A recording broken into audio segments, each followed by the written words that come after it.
बच्चों, शब्द विचार में हम लोगों ने पढ़ा था कि प्रयोग के आधार पर शब्द के दो प्रकार होते हैं, विकारी तथा अविकारी।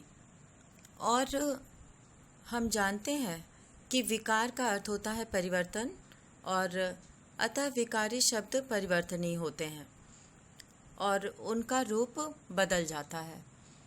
तो ये सब अपना रूप बदल लेते हैं और जिन तत्वों के कारण ये विकार आते हैं, विकारी शब्द अपना रूप बदल लेते हैं, उन्हें विकारक तत्व कहा जाता है। तो आज हम लोग इसके बारे में पढ़ेंगे, जिसमें कि लिंग, वचन और कारक हैं। तो आज हम लोग लिंग और वचन के बारे में पढ़ेंगे। तो हम लोग शुरू करते हैं। विकारक तत्व, लिंग और वचन। तो सबसे पहले हम लोग यहाँ पर देखेंगे कि लिंग किसे कहते हैं। तो शब्द के जिस रूप से उसके स्त्री जाति अथवा पुरुष जाति के होने का बोध हो, उसे लिंग कहते हैं। तो यहाँ पे बहुत सारा उदाहरण दिया गया है, जैसे रमा भोजन बनाती है, ये स्त्रीलिंग है। श्याम रामायण पढ़ता है और लड़के खेल रहे हैं, ये पुल्लिंग है और श्याम पुल्लिंग है। हिमालय भारत का प्रहरी है, ये भी पुल्लिंग शब्द है। और मोहिता पुस्तक पढ़ती है, ये स्त्रीलिंग शब्द है। तो इस तरह से शब्द के जिस रूप से कि उसके स्त्री जाति अथवा पुरुष जाति के होने का बोध होता है, उसे लिंग कहते हैं। जैसे बेटा और दूल्हा शब्दों से इनके पुरुष जाति के होने का पता चलता है। बिटिया और दुल्हन शब्दों से इनके स्त्री जाति के होने का पता चलता है। तो इन शब्दों से पुरुष और स्त्री जाति के होने का पता लिंग से चलता है। तो संज्ञा शब्द के जिस रूप से उसके पुरुष या स्त्री जाति के होने का पता चले, वह लिंग कहलाता है। तो लिंग जो है वो दो प्रकार के होते हैं, इसके दो भेद हैं। और इसमें सबसे पहला है पुल्लिंग। शब्द के जिस रूप से पुरुष जाति का बोध हो, उसे पुल्लिंग कहते हैं। जैसे नर, बिलाव, पिता, शेर, पर्वत आदि। तो ये जो है पुल्लिंग के उदाहरण हैं। सूरज, बादल, दुपट्टा, पतीला, बस्ता, बैल आदि। और इसी तरह से इसका दूसरा भेद है स्त्रीलिंग। तो शब्द के जिस रूप से स्त्री जाति का बोध हो, उसे स्त्रीलिंग कहते हैं। जैसे बिल्ली, माता, शेरनी, नदी आदि। तो इन शब्दों से स्त्री जाति का होने का पता चल रहा है। बाल्टी, फ्रॉक, चांदनी, लहरें, कविता, शाम, गाय आदि, ये सब स्त्रीलिंग के बोधक हैं। अब हम लोग ये देखेंगे कि हिंदी की सभी संज्ञाएं, चाहे वो सजीव हों या निर्जीव, इन्हीं दोनों लिंगों के अंतर्गत रखी जाती हैं। और लिंग का सही ज्ञान भाषा, व्यवहार एवं निरंतर अभ्यास से ही संभव हो पाता है। तो यानी कि हम जितना ज़्यादा भाषा का अभ्यास करेंगे, उतना ही हम लिंगों को पहचानने में हमें जानकारी मिलेगी और उसका ज्ञान होगा कि कौन सा शब्द किस लिंग का है। तो इसके लिए हमें भाषा का ज्ञान होना ज़रूरी है। अब हम लोग यहाँ पर देखेंगे कि लिंग की पहचान कैसे करें। तो लिंग की पहचान, सरल पहचान तो यह है कि उसे कर्ता के रूप में वाक्य में प्रयोग किया जाए।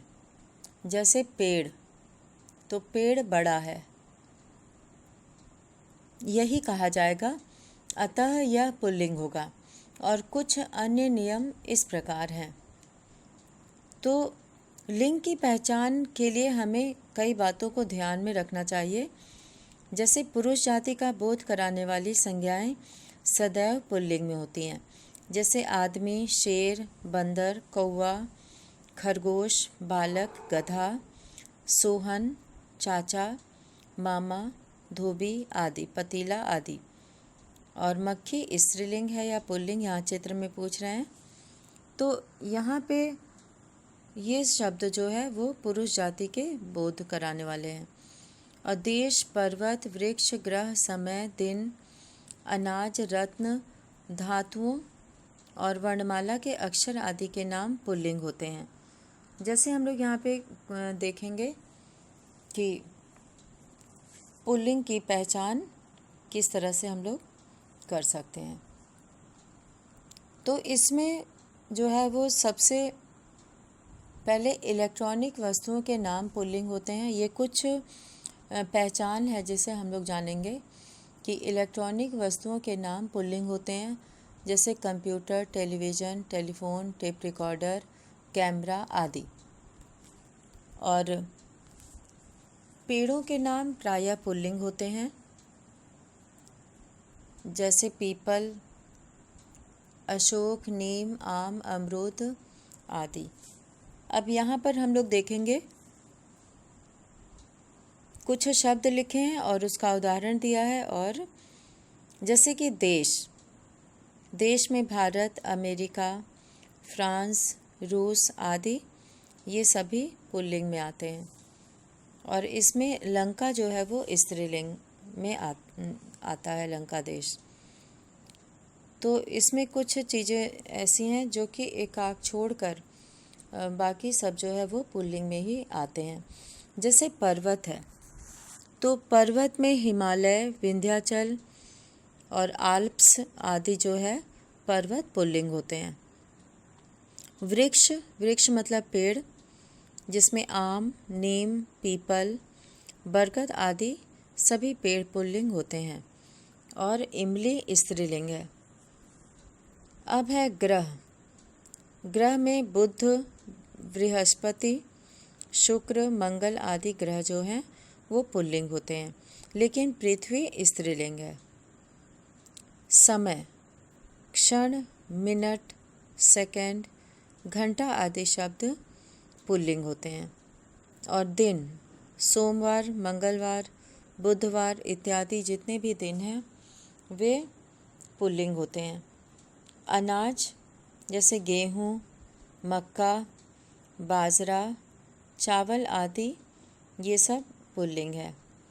रत्न, नीलम, पुखराज, हीरा, पन्ना आदि उदाहरण जो है, ये सब उदाहरण पुल्लिंग के हैं। अब है धातु में जैसे सोना, लोहा, पीतल, तांबा आदि, ये सभी धातु पुल्लिंग होते हैं। अब है वर्णमाला के अक्षर जैसे अ, प, च, ट, स, क आदि, ये सभी जो अक्षर हैं वे सभी पुल्लिंग होते हैं। और लेकिन ई, री स्त्रीलिंग होती है। और धातु में चांदी जो है वो स्त्रीलिंग होती है, और रत्नों में मणि जो है वो स्त्रीलिंग है। और अनाज में ज्वार और जई जो है वो स्त्रीलिंग होते हैं।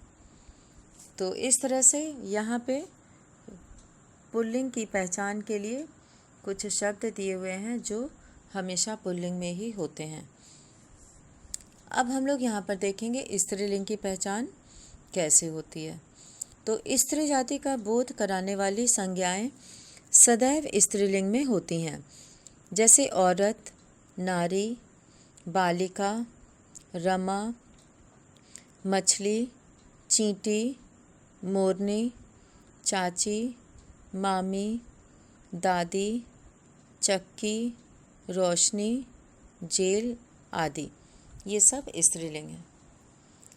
अब है नदियों, तिथियों, भाषाओं और बोलियों के नाम स्त्रीलिंग में होते हैं। जैसे कुछ वस्तुएं हैं, नदियाँ, गोदावरी, गंगा, यमुना, सतलुज आदि नदियाँ जो है वो स्त्रीलिंग है। लेकिन ब्रह्मपुत्र पुल्लिंग है। अब यहाँ पर तिथियाँ जैसे पूर्णिमा, अमावस्या, पहली तारीख आदि ये सब स्त्रीलिंग के उदाहरण हैं। अब हम लेंगे भाषाएं। भाषाएं में हिंदी, अंग्रेजी, उर्दू, फारसी, संस्कृत आदि जो है ये सभी भाषाएं स्त्रीलिंग में होती हैं। तो यहाँ पर हम लोग स्त्रीलिंग पहचानने के कुछ तरीके देखे हैं, और जिसमें अंगों के कुछ नाम जैसे आँख, पलक, नाक, जीभ, गर्दन, बाँह, छाती, कमर, जांघ, ये सभी जो है वो स्त्रीलिंग की पहचान है। और महीनों के नाम जैसे जनवरी, फरवरी, मई, जुलाई, ये सब जो है वो स्त्रीलिंग में होते हैं। और इसके बाद आभूषणों के नाम जैसे आभूषणों में अंगूठी, माला, पायल इत्यादि स्त्रीलिंग होते हैं। और खाने की वस्तुओं के नाम जैसे रोटी, चपाती, इडली, कचौड़ी, खीर इत्यादि स्त्रीलिंग है। तो और झीलों के नाम जैसे मानसरोवर, डल, नैनी आदि ये सब झीलों के नाम स्त्रीलिंग है। और किराने की वस्तु के नाम जैसे दाल, सौंफ, इलायची, मिर्च इत्यादि सब स्त्रीलिंग होते हैं। तो इस तरह से हम लोगों ने देखा कि पुल्लिंग और स्त्रीलिंग शब्दों को पहचानने के तरीके क्या हैं। तो यहाँ पे हम लोग देखेंगे कि स्त्रीलिंग में लिंग परिवर्तन जो है वो कई प्रकार से होता है। तो इसमें हम लोग ये देखेंगे कि लिंग परिवर्तन में अ को आ में बदलकर, और इसी तरह से हम लोग ये देखेंगे कि अ आ को ई में बदलकर किस तरह से लिंग परिवर्तन होता है। तो इसमें कई चीज़ें हैं जिससे कि हम लोग ये पता कर सकते हैं कि लिंग परिवर्तन किस तरह से हो रहा है। तो यहाँ पे हम लोग पहले अब देखेंगे कि आ को जोड़कर किस तरह से लिंग परिवर्तन हुआ। तो बाल शब्द है, इसमें बाला शब्द कर देंगे तो वो स्त्रीलिंग हो जाएगा। आ जोड़कर पुल्लिंग से स्त्रीलिंग बनाया जा सकता है। और इसी तरह से सुत शब्द में आ जोड़ेंगे तो सुता बनेगा। सुत का मतलब होता है पुत्र और सुता मतलब पुत्री, तो पुल्लिंग से स्त्रीलिंग बन गया। आदरणीय पुल्लिंग है और आदरणीय स्त्रीलिंग है। आदरणीय में आ लग जाने से आदरणीय बन गया है। और इसी तरह से पूजनीय में आ लगाने से पूजनीय, और शिष्य में आ लगाने से शिष्या, और आचार्य में आ लगाने से आचार्य शब्द स्त्रीलिंग का बन गया है। अब हम लोग देखेंगे यहाँ पे इया जोड़कर किस तरह से स्त्रीलिंग बनता है। तो भवदीय में भवदिया, चूहा में चूहिया, बूढ़ा में बुढ़िया, गुड्डा में गुड़िया, और कुत्ता में इया जोड़ने से कुतिया, और चिड़ा में इया जोड़ने से चिड़िया शब्द बनता है। तो इस तरह से पुल्लिंग से स्त्रीलिंग शब्द इया जोड़कर बनाया जा सकता है। अब इसके बाद हम लोग देखेंगे इन लगाकर। तो इन लगाकर जो है वो स्त्रीलिंग शब्द बनता है। जैसे पड़ोस में इन लगाएंगे तो पड़ोसिन बन जाएगा। माली में मालिन, नाई में नाइन, धोबी में धोबिन, नाती में नातिन, और बाघ में बाघिन, पुजारी से पुजारिन, और दर्जी से दर्जिन। तो इस तरह से इन लगाकर पुल्लिंग से स्त्रीलिंग बनाया गया है। अब हम लोग यहाँ पे देखेंगे आगे आनी लगाकर किस तरह से स्त्रीलिंग से पुल्लिंग से स्त्रीलिंग बनता है। तो आनी लगाकर, जैसे देवर शब्द है तो इसमें आनी लगाएंगे तो देवरानी बनेगा, और जेठ में आनी लगाने से जेठानी, और भव में आनी लगाने से भवानी, नौकर में आनी लगाने से नौकरानी, और सेठ में आनी लगाने से सेठानी, और मेहतर में आनी लगाने से मेहतरानी। तो इस तरह से आनी शब्द जोड़कर स्त्रीलिंग शब्द बनाए गए।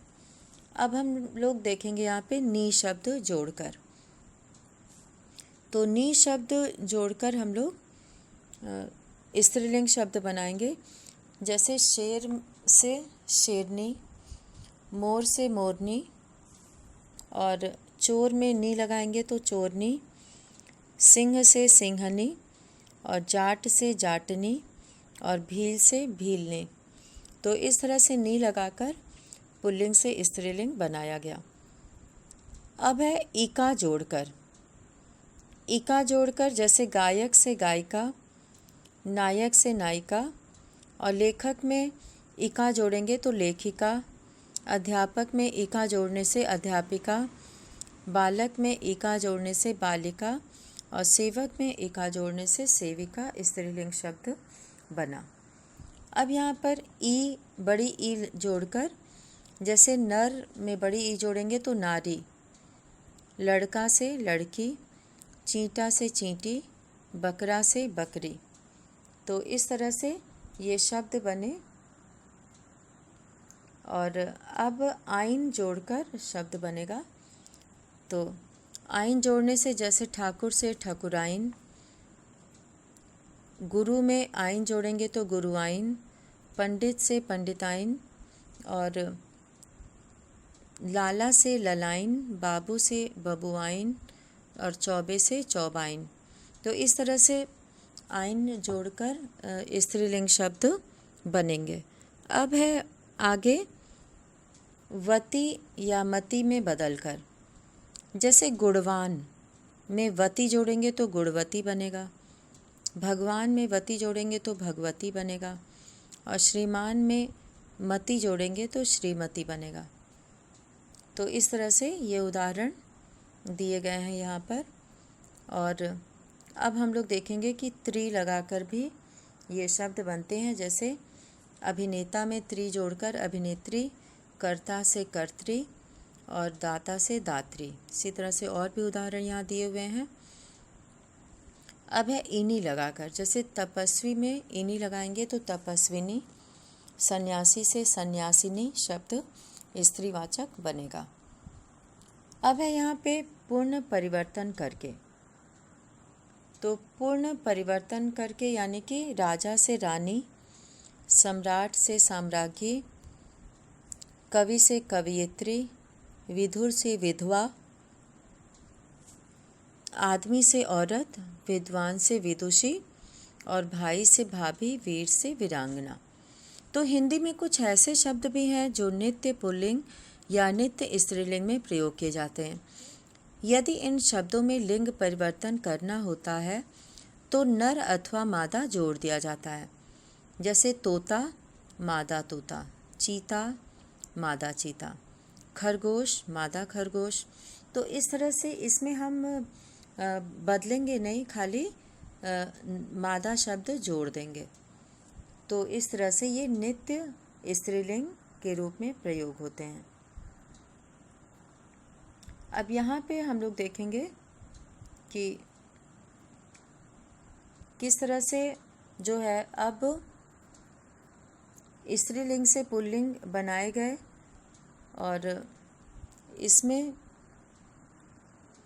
हम लोग ये देखेंगे कि कौन सी मुख्य बातें हैं। जैसे लिंग का अर्थ है चिन्ह।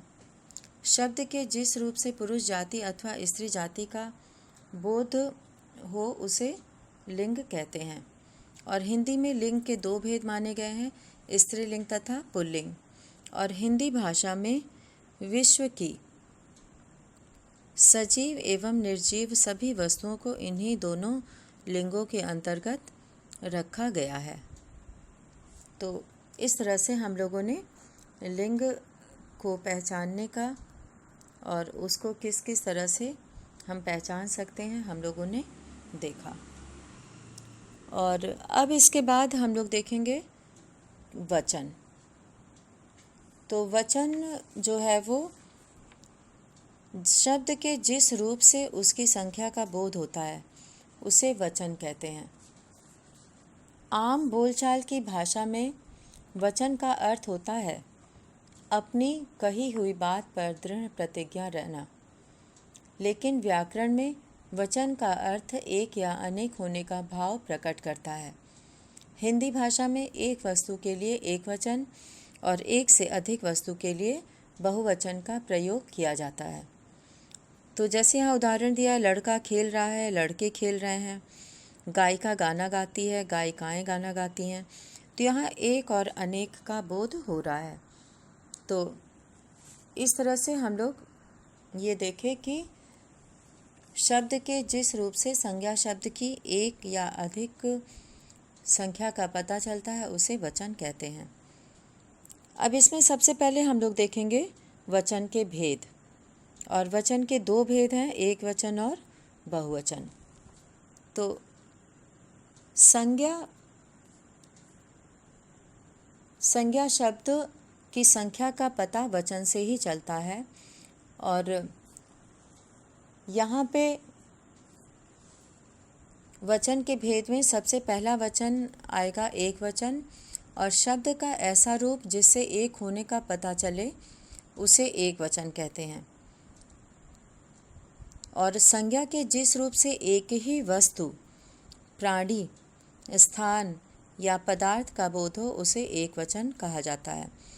जैसे लड़का, कमीज, पुस्तक, बालिका, बकरी, चिड़िया आदि।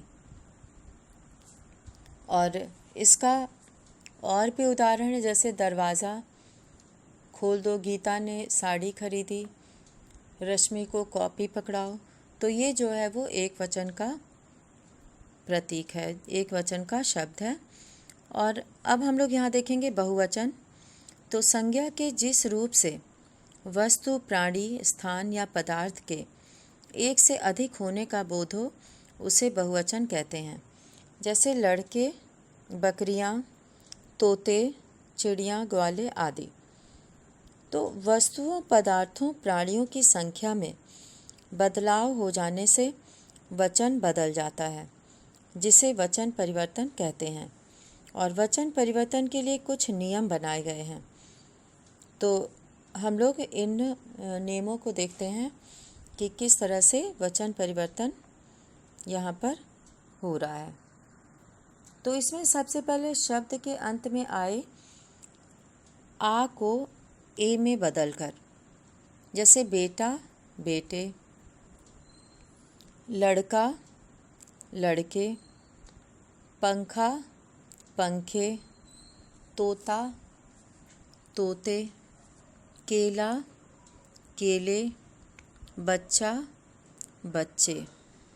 और इसी तरह से अ के स्थान पर ए लगाकर, जैसे नहर, नहरें, बात, बातें, किताब, किताबें, आँख, आँखें, और बहन, बहनें, पुस्तक, पुस्तकें। तो इस तरह से यहाँ पे हम लोगों ने देखा कि किस तरह से अ और ए लगाकर, आ और ए लगाकर हम लोग शब्द को एक वचन से बहुवचन में बदल सकते हैं। अब यहाँ पर आ, उ और औ के बाद ए जोड़कर, जैसे कन्या, कन्याएं, बालिका, बालिकाएं, वधू, वधुएं, गौ, गौएं, लेखिका, लेखिकाएं, सेना, सेनाएं इत्यादि। ये सब जो है वो जोड़कर बहुवचन शब्द बना है। अब है ई अथवा बड़ी ई के स्थान पर इयाँ लगाकर, जैसे लड़की, यहाँ पे बड़ी ई है लड़की शब्द में, और इसके स्थान पर इयाँ लगाएंगे तो बन जाएगा लड़कियाँ। और जब बहुवचन बनाते हैं तो बड़ी ई की जगह पे छोटी ई हो जाती है। और इसी तरह से नीति, नीतियाँ, रीति, रीतियाँ, नारी, नारियाँ, बेटा, बेटियाँ, पुत्री, पुत्रियाँ। तो यहाँ पे इस तरह से बहुवचन बनाया गया। अब है चंद्र बिंदु लगाकर। चंद्र बिंदु लगाकर बहुवचन बनेगा, जैसे गुड़िया से गुड़ियाँ, बुढ़िया से बुढ़ियाँ, कुतिया से कुतियाँ, और कुटिया से कुटियाँ, चूहिया से चूहियाँ, और लुटिया से लुटियाँ। अब इसके बाद है समूहवाची शब्दों का प्रयोग करके। समूह यानी कि एक ग्रुप का, समूह के एक ही तरह के जाति के शब्दों को प्रयोग करके। जैसे अध्यापक, तो अध्यापक गण, विद्यार्थी, विद्यार्थीगण, छात्र, छात्रगण, और टिड्डी, टिड्डी दल। तो इस तरह से समूह में जो है वो समूहवाची शब्दों का प्रयोग करके भी बहुवचन शब्द बनाए जाते हैं। अब है कुछ शब्द सदैव एक वचन में ही प्रयुक्त होते हैं, जैसे आकाश, ईश्वर, वर्षा, जनता आदि। कुछ शब्द सदैव बहुवचन में ही प्रयोग होते हैं, जैसे हस्ताक्षर, लोग, होश, प्राण, बाल आदि। और आदर देने के लिए भी बहुवचन का प्रयोग किया जाता है, जैसे आप कहाँ गए थे और प्रधानमंत्री जी पधार रहे हैं। तो यहाँ पर भी बड़ों को आदर देने के लिए बहुवचन का प्रयोग होता है। अब है संबंध बताने वाले शब्द दोनों वचनों में प्रायः एक से रहते हैं। तो संबंध बताने वाले शब्द जैसे मामा, चाचा आदि, ये हमेशा दोनों वचनों में ही एक ही तरह से रहते हैं। अब है कारक चिन्हों के प्रयोग से भी वचन परिवर्तन पर प्रभाव पड़ता है, जैसे सब अपने अपने घर गए और सब अपने अपने घरों को गए। तो यहाँ पे को के प्रयोग के कारण जो है कारक के कारण रूप बदल गया है और वचन परिवर्तन हो जाता है। तो इसके बाद अब हम लोग देखेंगे कि किस तरह से यहाँ पे सब लड़कों ने वहाँ गाना गाया एक और उदाहरण है, और सब लड़के गाना गाएंगे। तो हम लोगों ने यहाँ पे देखा कि वचन का अर्थ है संख्याबोधक चिन्ह, और शब्द के जिस रूप से उसके एक या अनेक होने का बोध हो उसे वचन कहते हैं। और हिंदी में वचन के दो भेद माने गए हैं, एक वचन एवं बहुवचन। तो इस तरह से हम लोगों ने बहुत सारे नियम देखे जिससे कि एक वचन को बहुवचन में बदला जा सकता है।